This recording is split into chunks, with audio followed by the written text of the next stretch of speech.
It's rare that a first-year head coach in the NFL makes the playoffs with a new-look squad. In fact, most coaches in their first year with the team have a losing record or struggle to find a groove at all. But not for Mike McDaniel, it wasn't. Anything is possible with his incredible swagger and play design on the field. But before McDaniel was the comical coach of the Miami Dolphins that he is now, he was just your average college football player and was even the ball boy for the Denver Broncos. So how does that happen? How did Mike McDaniel go from being just a ball boy all the way to the top of an NFL coaching tree? And what is it that makes him so special? This is the incredible rise of Mike McDaniel. Mike McDaniel was born on March 6, 1983 in Aurora, Colorado. He gained a passion for football at an early age, and when he was 8 years old, he used to ride his bike to the Denver Broncos training camp. Mike McDaniel said his days would start at 7 a.m. and go all the way until 7 p.m. He watched the Bronco players eat breakfast, then go to practice, then go eat lunch, then go practice again. McDaniel said that watching the Broncos team practice day in and day out taught him a lot about how hard work pays off. McDaniel stated, "I think it's built sort of this idea that cool things you have to work for."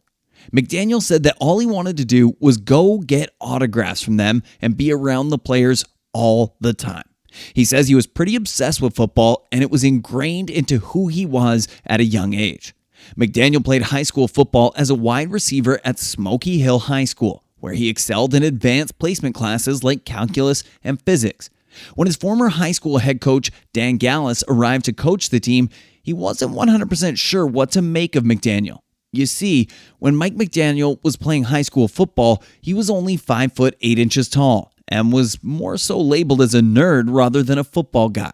He wasn't the ideal height for a wide receiver at any level, but his coach Dan saw something special in him. And that was the fact that he had a big heart and passion for the game. On top of that, he had an increased knowledge of the game of football. That was more than enough to impress his head coach. McDaniel would end up getting one of the coolest jobs many high schoolers and college students would love to have. He was hired by his home team town, the Denver Broncos, as a ball boy. While it might not seem like much, for McDaniel, this opportunity meant a lot more opportunity to study the game of football at an even closer level than what he had done before when he just attended training camp regularly. McDaniel would graduate among the best in his class and go on to attend Yale University. He continued his playing career as a wide receiver while earning his degree in history, and his experience as a ball boy and intern with the team was noticed and praised by now Yale football head coach Tony Reno.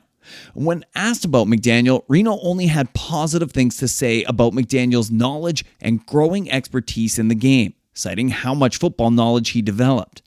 And that could tell it was just saturated in him.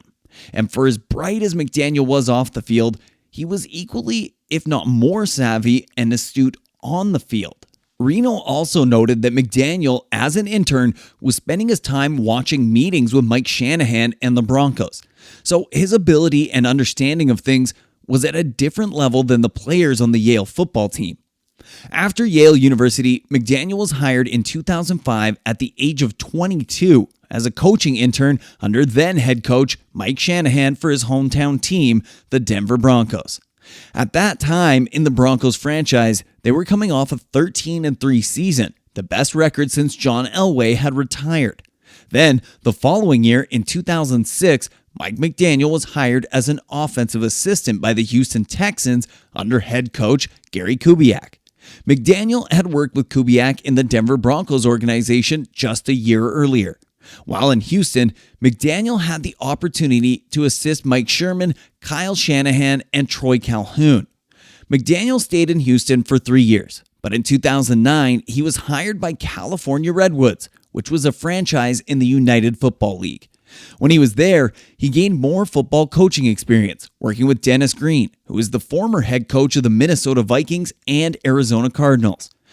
He returned to the NFL in 2011 when he was hired by the Washington Redskins as an offensive assistant. He reunited with Mike Shanahan, whom he worked with 6 seasons earlier in Denver. While he was in Washington, he worked with 3 future head coaches and Kyle Shanahan, Sean McVay, and Matt LaFleur. In 2013, he was promoted to be the wide receivers coach. But when Washington hired Jay Gruden as their head coach later, McDaniel would be let go. In 2014, Mike McDaniel was hired as the wide receiver coach by the Cleveland Browns under coach Mike Pettin. Pettin was the head coach of the Browns from 2014 to 2015 and was also the defensive coordinator of the Buffalo Bills, New York Jets, and Green Bay Packers. So for McDaniel, he was able to get an even deeper look at being an NFL head coach while moving his way up the ladder. Just a year later, McDaniel got another opportunity with another NFL team when he was hired by the Atlanta Falcons as an offensive assistant coach under Dan Quinn.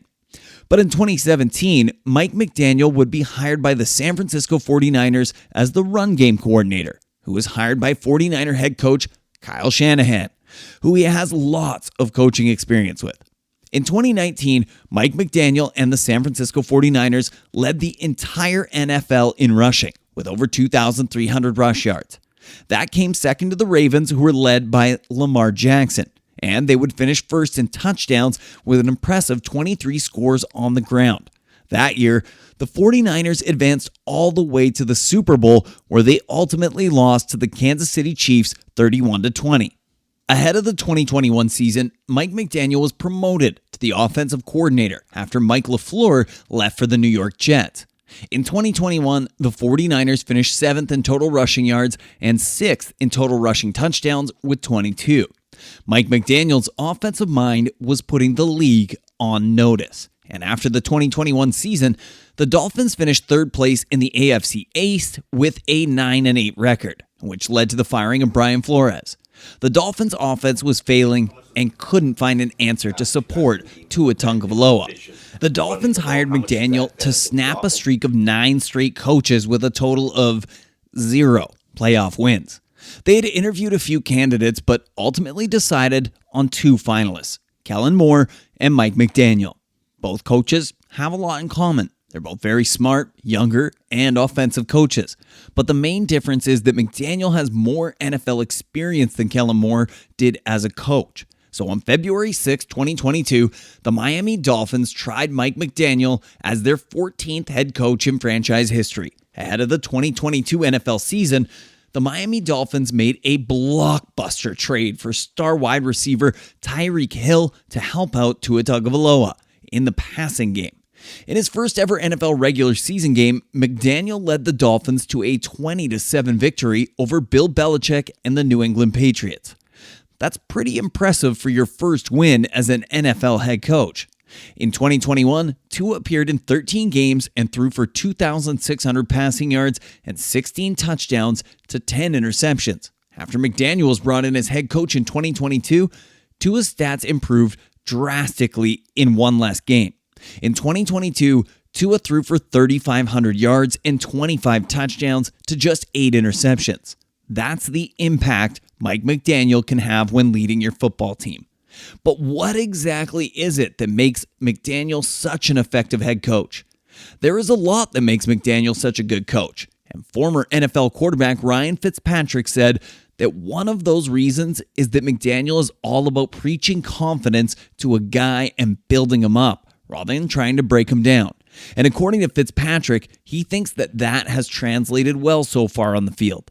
Mike McDaniel is an intellectual, and he is very good with the X's and O's of football, and his play calling style is quite impressive. One specific thing that McDaniel has coached into players is the use of motion before the snap. Basically, he would use motion to get free releases for speedsters Tyreek Hill and Jalen Waddle, which would help improve Tua's anticipation and accuracy on throws. And when NFL defenses had a year of studying his film and seeing what worked, he switched it up a little bit so that the defenses could never fully know what to expect. Instead of setting one of the receivers into motion a second or two before the snap, McDaniel has the motion take place almost exactly when the ball is snapped, which makes the defense wait just a second and can take the top off defenses. And it's the little things like that that have made the biggest difference in Miami's successful offense. Mike McDaniel is an interesting person. He's got quirky charisma with the media and speaks exactly what is on his mind, like how he used to hold off showering until it was necessary. He's a player-first coach, has insane knowledge of the game of football, and is looking to continue to make moves with the Miami Dolphins. There you have it. That is the incredible rise of Mike McDaniel.